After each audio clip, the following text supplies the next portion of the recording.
말씀의 제목이 여호와의 말씀을 지켜 행하십시오입니다. 한번 따라 한번 해볼까요? 여호와의 말씀을 지켜 행하십시오. 아멘. 초대교회를 지나고 안토니우스라는 사람이 있었습니다. 그는 복음서를 읽다가 이 대목에서 눈이 꽂혔습니다. 내 소유를 팔아 가난한 자들에게 나누어 주어라. 이 말씀을 읽었는데 이 말씀을 그대로 순종합니다. 콘스탄티누스 황제가 기독교를 공인하면서 지하교회가 지상으로 올라왔죠. 교회는 자유로워졌고 풍요로워졌고 그리고 권력과 손을 맞잡게 되어집니다. 안토니우스는 그렇게 풍족해진 교회를 뒤로하고 조용히 이집트의 사막 한 곳에 들어가서 수도를 하게 되어집니다. 그리고 그리스도와의 완전한 합의를 이루려고 노력하고 그리고 말씀에 대한 절대 순종, 그가 사막을 향해 나아올 때 하나님의 말씀에 문자적으로 절대적으로 순종했던 것처럼 그 광야에서 하나님의 말씀에 절대적으로 순종하려고 부단히 노력하고 수도를 했습니다. 그리고 마음의 정결과 끊임없는 기도에 정진했던 인물이 바로 안토니우스입니다. 광야는 볼 것도 없고 즐길 것도 없고 기댈 수 있는 그 아무것도 없는 그 광야로 이 사람이 자발적으로 들어가서 하나님과 가까이 하는 시간을 갖게 되어지죠. 오늘 본문을 보면 하나님은 이스라엘을 광야로 보내시고 있습니다. 광야로 보냈죠. 왜 굳이 광야여야 했을까?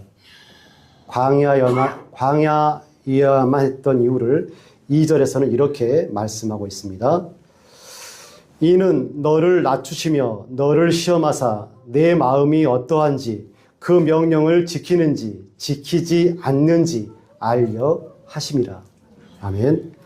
광야는 하나님께서 이스라엘 백성들을 괴롭게 하기 위해서 준비한 곳이 아니라 이스라엘의 마음을 드러내기 위해서 훈련시키는 곳이 바로 광야라는 것이죠. 너의 마음을 들여다봐라. 사랑하는 성도 여러분, 성도는 떡이 아니라 하나님의 말씀이어야 합니다. 광야에서 제일 먼저 드러나는 것이 뭐냐면 배고픔과 목마름입니다. 그리고 그 순간 배고프고 목마르면 그 순간에 우리의 속에 있는 것들이 밖으로 표출되게 되어지죠. 배고프면 원망하게 되어지고 목마르면 불만이 터져 나오죠. 결정적인 순간, 내가 무엇을 결정적으로 선택을 해야 될 그 순간에 하나님의 말씀이 아니라 나의 유익을 택하려고 하는 마음이 내 속에서 밖으로 나오는 것을 우리가 느낄 때가 많이 있죠. 하나님은 사울 왕에게 말씀하셨습니다. 아말렉을 진멸해라 라고 말씀하셨죠. 누구의 명령입니까? 하나님의 명령이죠. 진멸하라고 했을 때는 생명이 있는 그 모든 것들을 다 죽이라는 것이죠. 사람이 되었든 짐승이 되었든 남녀노소 모든 가축을 다 죽여서 하나님께 바쳐라 라고 말씀하셨는데 사울왕이 어떻게 했습니까?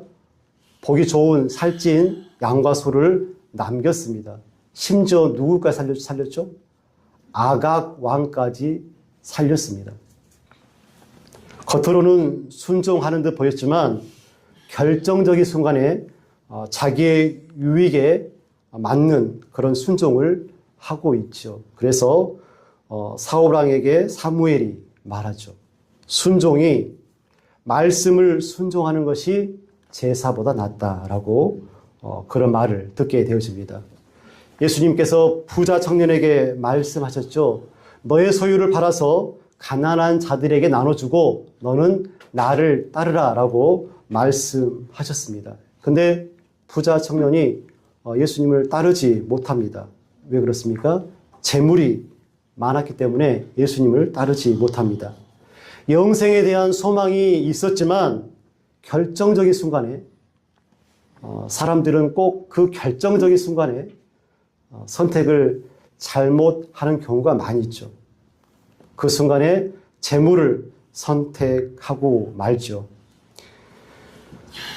부자 청년이 내 소유를 팔아서 가난한 자들에게 나눠주고 나를 따르라 라는 이 광야로의 초대가 없었다고 한다면, 이 초대를 받지 못했다고 한다면 자신의 초라한 믿음에 대해서 그 부자 청년은 알지 못했을 것입니다. 내 마음이 예수님을 따르는 마음인지 아니면 재물을 더 좋아하고 재물을 따르는 그런 마음, 그런 믿음인지 몰랐겠죠. 하지만 예수님의 그 말씀을 듣고 광야로의 초를 그가 들었을 때 그가 그를 가름할 수 있는 귀한 시간이 되었다는 것이죠. 하나님이 이스라엘 백성들을 광야로 인도하셨습니다. 너희가 어떤 사람인지, 너희 마음이 어떠한지 내가 너희에게 그것을 알게 하겠다. 그런 의도이겠죠. 어떻게 알게 하고 어떻게 훈련시키십니까? 말씀 훈련을 통해서 그렇게 하십니다. 사람이 떡으로만 살 것이 아니요 여호와 입에서 나오는 모든 말씀으로 사는 줄을 네가 알게 하려 하심이니라. 하나님께서 하나님의 백성에게, 그리고 오늘 우리에게 바라시는 것 무엇입니까? 하나님의 백성이 떡으로만 살 것이 아니라 무엇으로? 하나님의 입에서, 여호와 입에서 나오는 그 모든 말씀으로 사는 줄을 알게 하겠다. 너희들이 그것을 알았으면 좋겠다라는 것이죠. 인간은 하나님의 말씀으로 사는 존재가 인간입니다. 오늘 우리에게 주시는 하나님의 말씀이죠.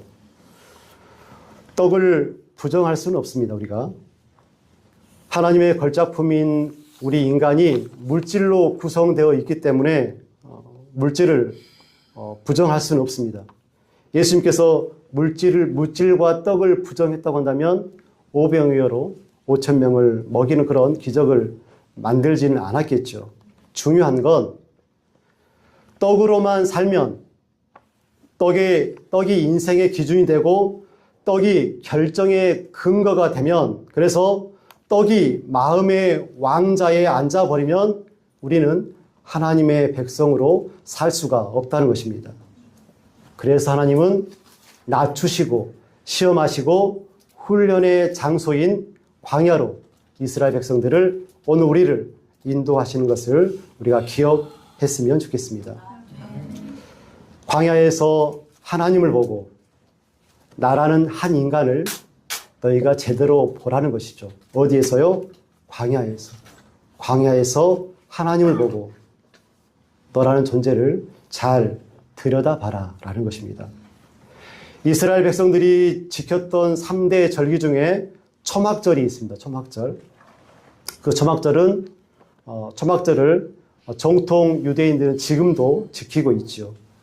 초라한 초막집에서 지붕으로 엮은 그 가지들, 그 틈 사이로 하늘이 보이고, 그리고 그 하늘을 지으신 하나님, 그리고 바람과 안개와 같은 인생을 보면서 너희들이 좀 봤으면 좋겠다, 알았으면 좋겠다, 그런 시간을 그들이 갖고 있는 것이죠. 그렇게 하나님을 알고 말씀을 통해 낮아진 나라는 그 존재가 가져야 될 믿음이 뭐냐고 하냐면 6절 말씀입니다. 6절 말씀 한번 보십시오.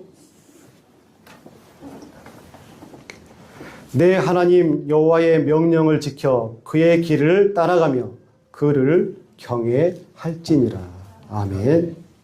하나님을 아는 성도, 그리고 말씀을 통해서 낮아진 성도가 해야 될 일은 하나님 여호와의 명령을 지켜서 그 길을 따라가고 여호와 하나님을 경외하는 삶, 그런 믿음이 우리에게 요구되어진다는 것입니다. 하나님은 광야를 통해서 말씀으로 사는 법을 알게 해주셨습니다. 말씀으로 사는 것이 정말 사는 거야. 말씀으로 사는 것이 정말 잘 사는 거야 라는 것이죠. 광야 40년을 하나님과 함께 말씀으로 살아도 의복이 헤어지지 않고 발이 부르트지 아니하였음을 너희가 알았으면 좋겠다. 너희가 예수 그리스도를 목자로 삼고 살아도 그것으로도 충분해. 그것 알았으면 좋겠다라고 말씀하시는 것이죠. 오늘 신명기 8장에 보면 하나님이 반복해서 하시는 말씀이 있어요. 그게 뭐냐면 기억하라입니다. 기억하라. 여호와 하나님을 잊어버리지 말고 기억해라. 누구를 기억하라고요?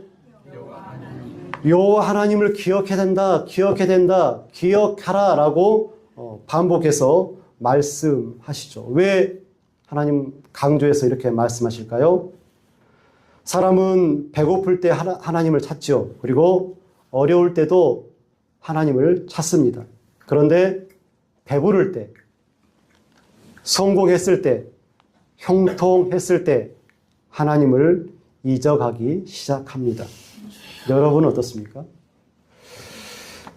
11절에서 14절 말씀을 함께 보도록 하겠습니다. 11절에서 14절 상반절까지 시작. 내가 오늘 내게 명령하는 여호와의 명령과 법도와 규례를 지키지 아니하고 내 하나님 여호와를 잊어버리지 않도록 삼갈지어다. 내가 먹어서 배부르고 아름다운 집을 짓고 고주하게 되며 또 내 소와 양이 번성하며 내 은금이 증식되며 내 소유가 다 풍부하게 될 때에 내 마음이 교만하여 내 하나님 여호와를 잊어버릴까 염려하노라. 아멘. 하나님께서 염려하시는 게 있어요. 염려하시는 것.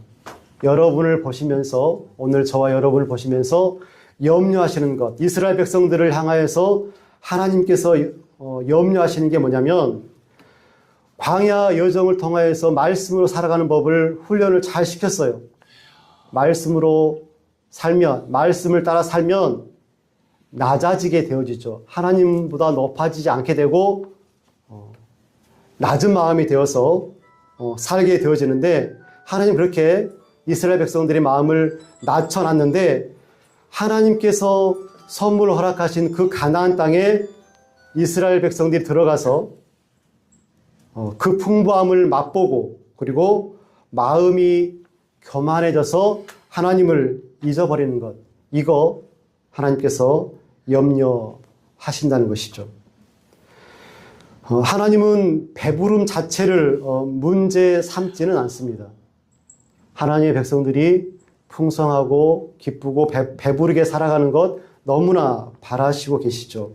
10절 말씀에 내가 먹어서 배부르고 내 하나님 여호와께서 옥토를, 땅을 내게 주셨으므로 말미암아 하나님을 찬송해라 라고 말씀하시죠. 문제는 무엇입니까? 배부름, 그 이유가 문제가 되어집니다. 배부름이 하나님을 대체하는 순간에, 형통함이 하나님을 밀어내는 순간에 우리는 광야에서 실패한 이스라엘의 삶을 우리가 따라갈 수밖에 없는 것이죠. 그래서 18절 말씀이 너무나 중요합니다. 내 하나님 여호와를 기억하라. 그가 내게 재물을 얻을 능력을 주셨음이니라. 사랑하는 성도 여러분, 재물 자체는, 재물이라는 것은 그 자체로는 죄가 아니죠. 능력 자체로도 죄가 아닙니다. 문제는 우리가 이것들 통하여서 드러내는 그 고백이 바뀌어졌을 때 문제가 되어집니다. 내 힘으로 이것을 했다. 내 능력으로 이것을 이뤘다. 내가 똑똑해서 여기까지 왔다. 이렇게 고백이 새어 나왔을 때 우리의 마음은 하나님으로부터 점점 멀어지는 것을 볼 수가 있죠. C.S. 루이스는 이렇게 말을 합니다. 하나님은 우리의 즐거움 속에서 속삭이시고 우리의 양심 속에서 말씀하시며 우리의 고통 속에서 크게 외치신다. 고통이라는 것이 하나님의 확성기, 하나님께서 인간에게 말씀하시는 큰 확성기라고 정의합니다. 무엇이요? 고통이라는 것이. 거꾸로 풍요는 하나님의 음성을 작게 만들어버립니다. 하나님께서 하나님의 백성들에게 작게 이야기하시겠습니다만은 그렇게 작게 들릴 수밖에 없다는 것이죠.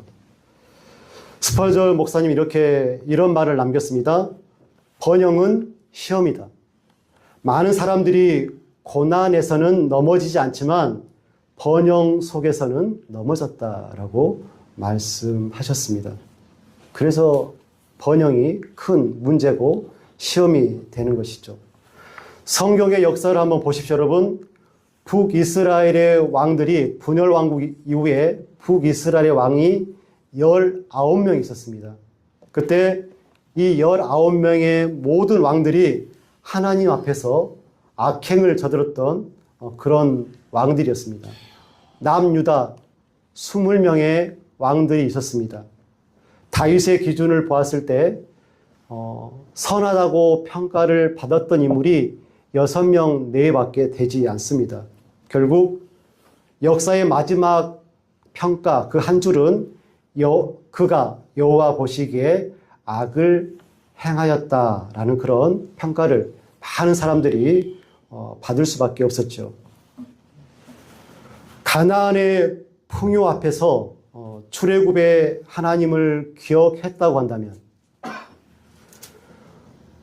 그들이 광야 40년을 어떻게 살아왔는지 그 광야 40년을 그들이 기억했다고 한다면 불기둥과 구름 기둥을 기억하고 하늘에서 내려온 그 만나를 기억했다고 한다면 물이 없어서 울부짖었던 그날을 그리고 아말렉과 싸웠던 그 장대한 승리가 있었던 그날을 그들이 기억했다고 한다면 아마 이스라엘의 역사는 다르게 쓰여질 수도 있었을 것입니다. 조금만 더 그들이 하나님을 기억했다고 한다면 조금만 더 무릎을 꿇었다고 한다면 조금만 더 하나님을 간절히 붙잡았다고 한다면 그들에게 가나안은 저주가 아니라 더 깊은 축복의 땅이 되었을 줄로 믿습니다.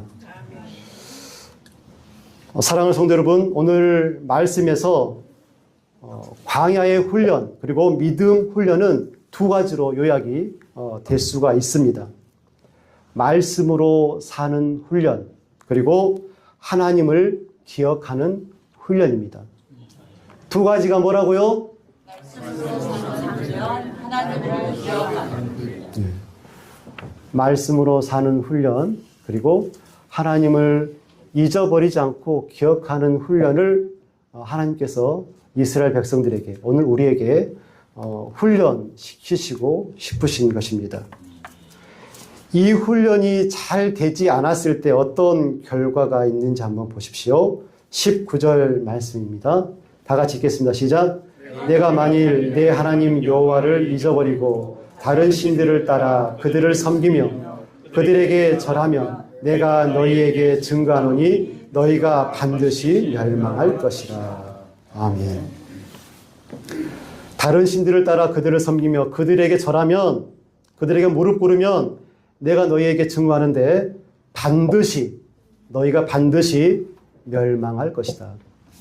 누구의 말씀입니까? 하나님의 말씀입니다. 하나님을 잊어버리는 그 순간에 사람은 반드시 하나님 대신에 다른 것들을 신으로 삼습니다. 돈이 신이 되고 성공이 신이 되고 자신이 신이 되겠죠. 그런데 하나님의 백성은 이들과는 다릅니다. 어떻게 다릅니까? 하나님을 기억합니다. 그리고 하나님의 말씀을 지켜 행하기 때문에 다른 것이죠. 사랑하는 성도 여러분, 어떤 사람에게는 광야도 시험이 되고, 그리고 풍요의 땅, 약속의 땅, 가나안도 시험이 됩니다. 반대로 어떤 사람에게는 광야도 축복이 되고, 그리고 가나안도 축복이 됩니다. 차이가 뭘까요? 그 사람 안에 말씀이 있느냐 없느냐가 따라서 달라질 수 있다는 것이죠. 그 사람 마음에 하나님이 계시냐 계시지 않느냐에 따라서 광야가 저주가 되기도 하고 축복이 되기도 합니다. 그 사람이 하나님을 기억하느냐 기억하지 못하느냐에 따라서 저주가 되기도 하고 축복이 되어지기도 합니다. 말씀을 붙드는 사람, 그가 진짜 하나님의 백성입니다. 하나님의 백성이 어떤 사람이 진짜 하나님의 백성이라고요? 말씀을 붙드는 사람이 진짜 하나님의 백성입니다. 오늘 중요한 말씀, 1절 말씀을 한번 보겠습니다. 다 같이 읽겠습니다. 시작. 내가 오늘 명하는 모든 명령을 너희는 지켜 행하라. 그리하면 너희가 살고 번성하고 여호와께서 너희의 조상들에게 맹세하신 땅에 들어가서 그것을 차지하리라. 아멘. 제가 한 번 더 봉독에 올리겠습니다. 내가 오늘 명하는 모든 명령을 너희는 지켜 행하라. 그리하면 너희가 살고 번성하고 여호와께서 너희의 조상들에게 맹세하신 땅에 들어가서 그것을 차지하리라. 오늘 우리에게 주시는 하나님의 말씀은 하나님이 명령하신 그 모든 명령을 지켜 행하라는 것입니다. 그것이 광야에서 사는 방법이고 약속의 땅에서도 사는 방법이고 그리고 사는 것을 넘어서 번성하고 하나님의 약속을 성취하는 길이다 라고 우리에게 말씀하시는 것이죠. 사랑하는 성도 여러분, 오늘 우리가 광야에 서 있든지 아니면 가나안에 서 있든지 주의 말씀을 기억하고 주께서 우리에게 베풀어 주신 은혜와 사랑을 기억하는 우리가 되기를 간절히 축원합니다. 아멘. 하나님 여호와의 명령을 지켜 그 길을 따라가며 그를 경외하는 하나님의 백성, 예수님의 제자로서의 복된 삶을 누리시기를 간절히 축원드립니다. 아멘. 사랑과 은혜가 풍성하신 아버지 하나님, 우리에게 하나님의 말씀을 허락하여 주시니 감사합니다.